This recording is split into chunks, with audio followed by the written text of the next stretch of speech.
Good morning. I have a small disclaimer to make. I'm not a social entrepreneur, but I do have a small business in town in here in Vellore, and I also work as the director of an NGO called the Hope House uh, here also in Vellore. You may have gotten the title from your professor. I titled it as social entrepreneur, not oxymoron. So I want to clarify that title before I go into the presentation. By the way, I don't have a PPT. So, your sir will give you all the recorded presentation if you all need one. I want to clarify on the title. The word entrepreneur denotes to somebody, an individual, who is desiring to start a transactional model of business to make a profit unto himself or to his partners. But in the same phrase, there is another word, social, which denotes to societal or people or others. If you really look at these two underlying words, unto himself or unto his partners and unto others, these are canceling each other. These are not equal, they're opposing each other. They look like they're oxymoron. But I want to tell you that throughout the world, there are business models that are being built on this precise platform called social entrepreneurialism with enormous amount of success. If they are oxymoron and if they are canceling each other out, how could this be a possibility? Because they are not oxymoron. They are complementing each other. They're not canceling each other.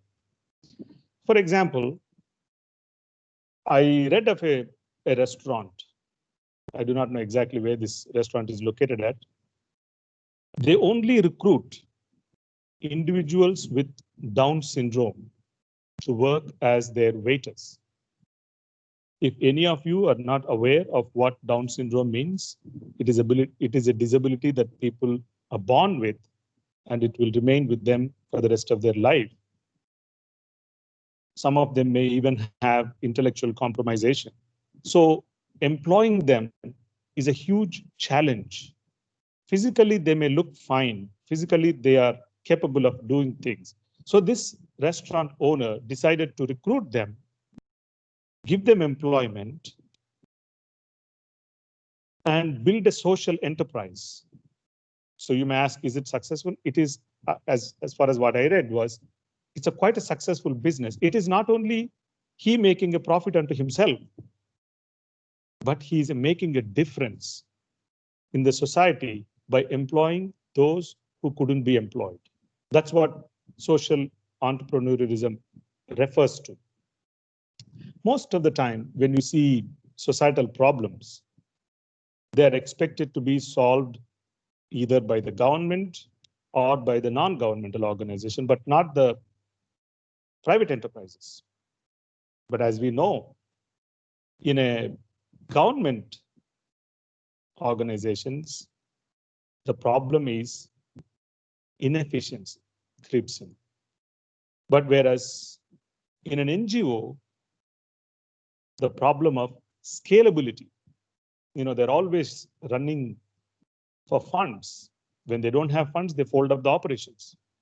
Government may have the funds, but they have a problem of inefficiency.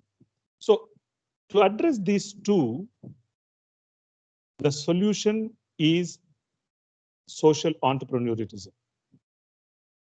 It could be started as for-profit, it could be started as non-profit. If I can use one good example of social entrepreneurialism that was started because the government has made a decision to liberalize the telecom industry in 1990. I do not know how many of you were there in 90s, but I was there. At that time, the tele density in India was 2%. There were no cell phones, only landlines. I remember in my home, to get a landline phone, it took 9 months. How long does it take today to get a cell phone connection? From the time If you have a mobile smartphone, from the time you purchase the SIM card to activating probably takes half an hour if you have an Aadhaar. Look at the change it has gone from being in the complete control of the government to the complete control of the private hands, going from only landlines to landlines and mobile phones, going from analog phones to smartphones, going from voice calls only to video calls, going from limited calls to unlimited calls. The whole lot of transformation has taken place in this past 30 years to reach to a stage where 50% or more of 1.4 billion people have access to the phone. Are the phone companies profitable? I like to think they're very, very profitable. Look at the companies' annual reports to understand how much money they generate. So this is one example. I don't think, as I said, the social enterprises can be for profit and also can be not for profit. All these telecom companies are for profit, but they are addressing a social issue of accessibility to information to the common man. Today, half of or more than 1.4 billion have access to information. So what do? They're able to use the phone like how we are using right now for education. They're able to use the telephone for their healthcare. They're able to use telephone for their access to government documents. Everything and anything a rich man could do 30 years ago or 20 years ago with their cell phone, today an ordinary common man is able to do. So this is the example of social enterprises making a difference in addressing the social issues. Now, having that foundation and introduction behind us, I want to concentrate on who is a social entrepreneur and how to become one to become a social entrepreneur.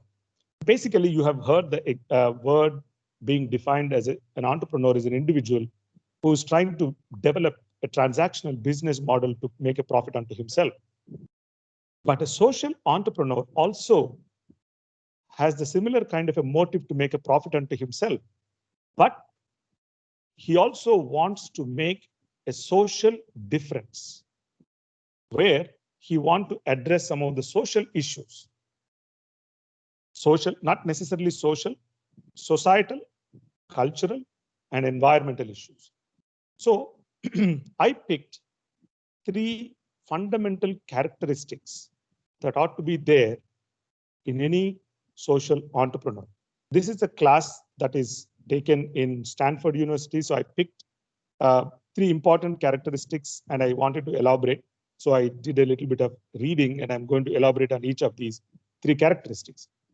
The first, and before I say anything, these characteristics, please don't think if you don't have any of these characteristics and looking at those who have these characteristics and don't think that they're born with and you could not nurture it. No, none of these characteristics are inborn or natural characteristics.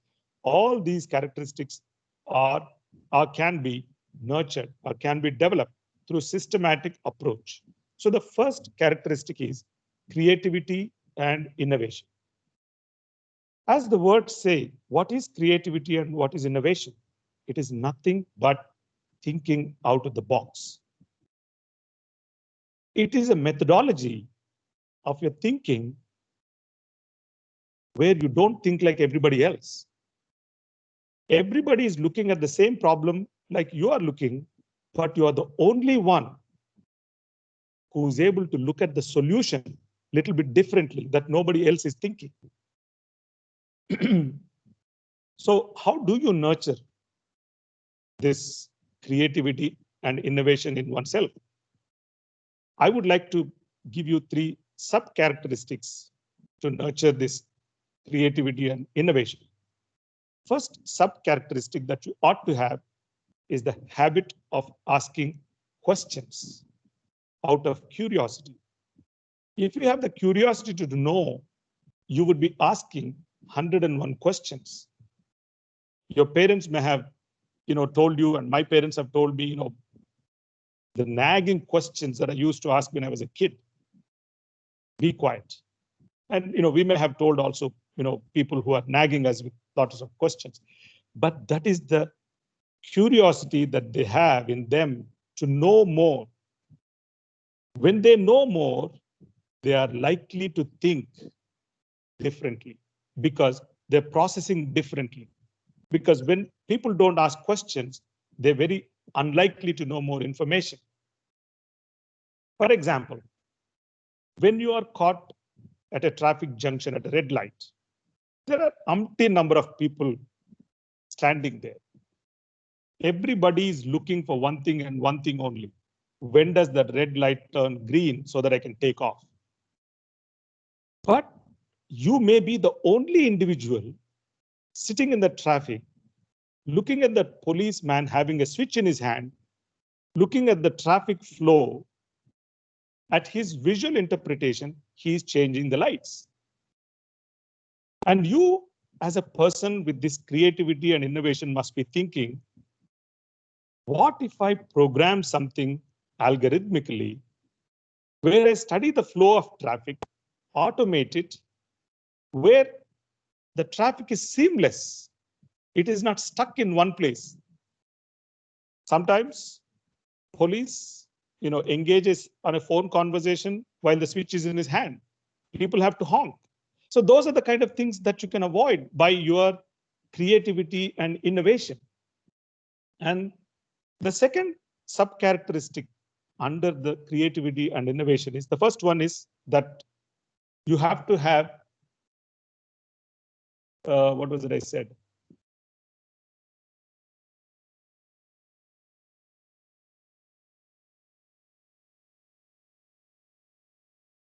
Asking questions, sorry. The first sub-characteristic was asking questions. Second one was dreaming, practicing the dreaming.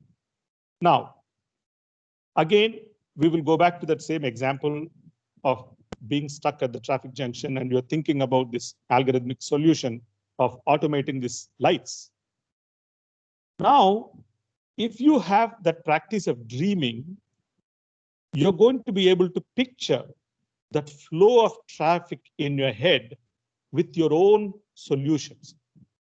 If you can't dream, then you can't take it further.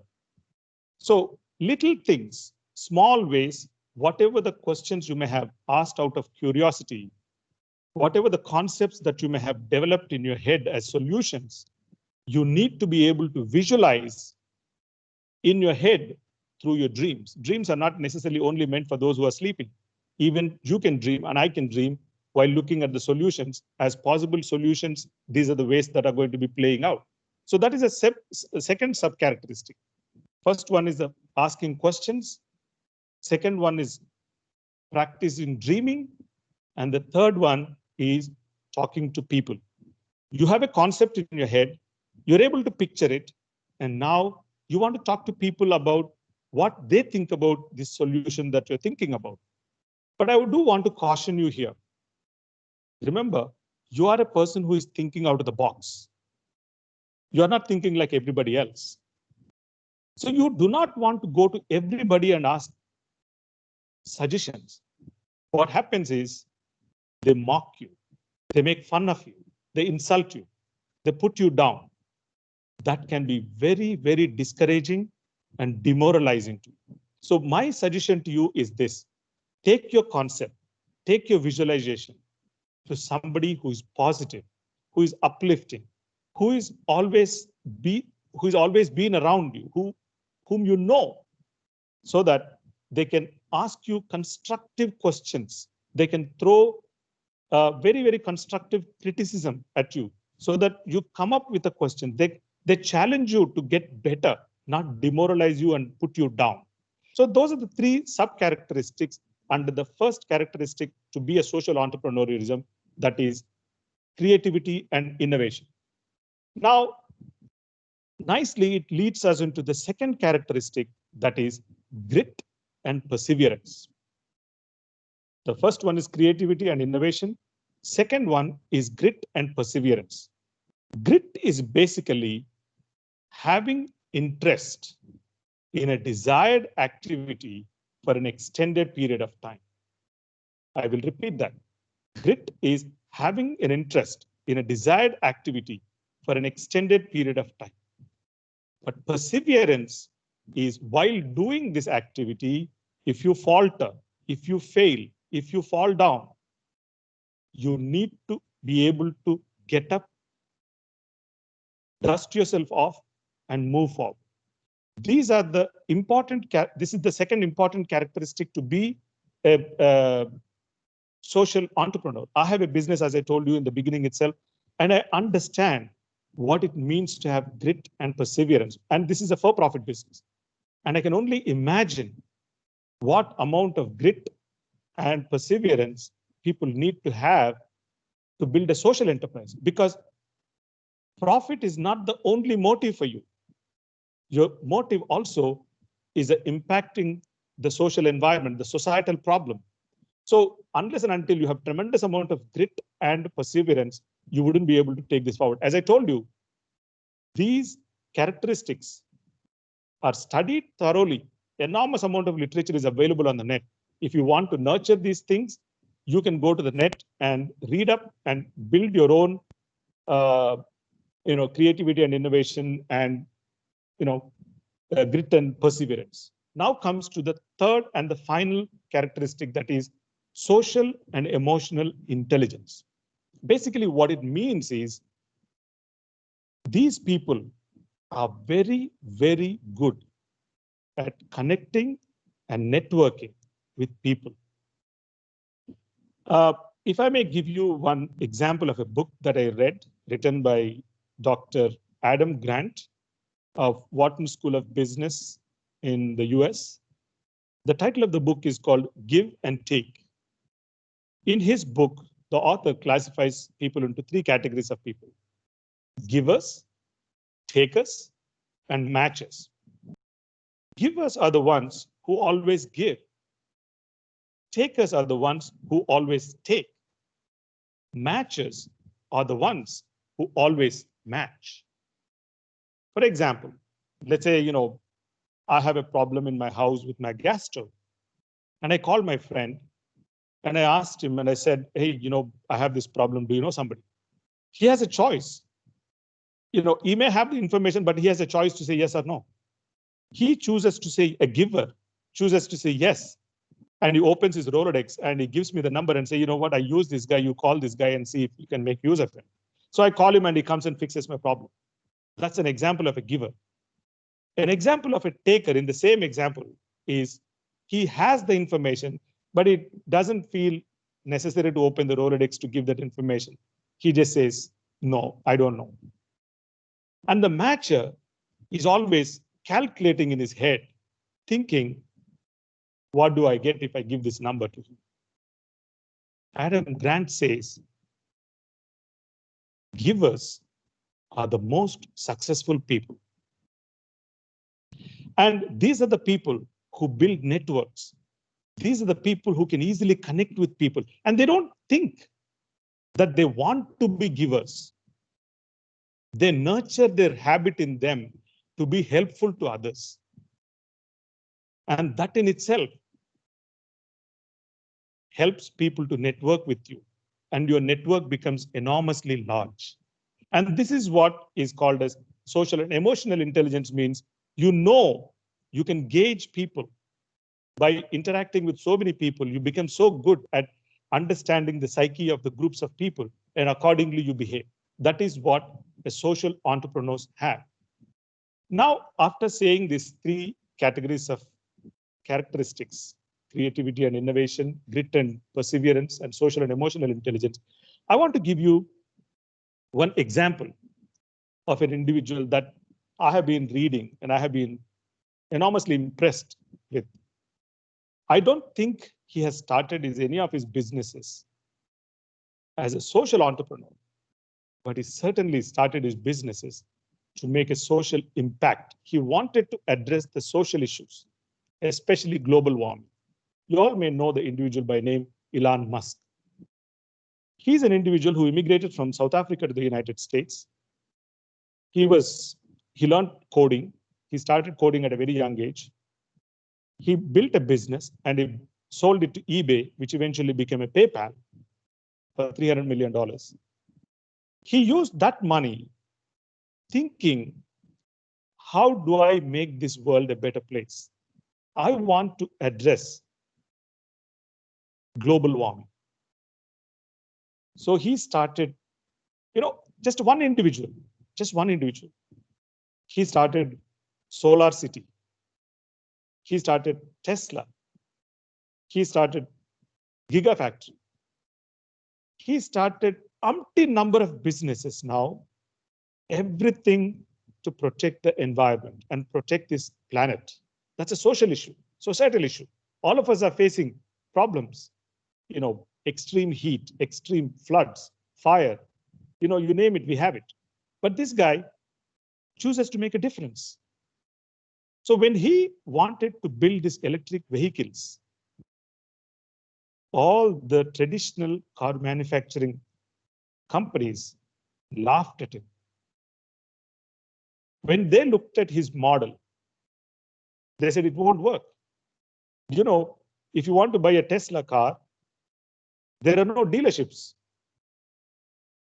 You can't buy Tesla in a dealership like a regular car you buy. You have to do it. You have to buy it online, and you can go and check out the car in a mall, but there are no dealerships. So traditional car manufacturing companies laughed at his model and said it won't work.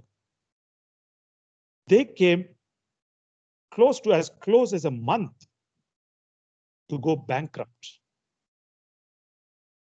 Today, Tesla is one of the successful companies selling hundreds and hundreds of cars, including in India next year.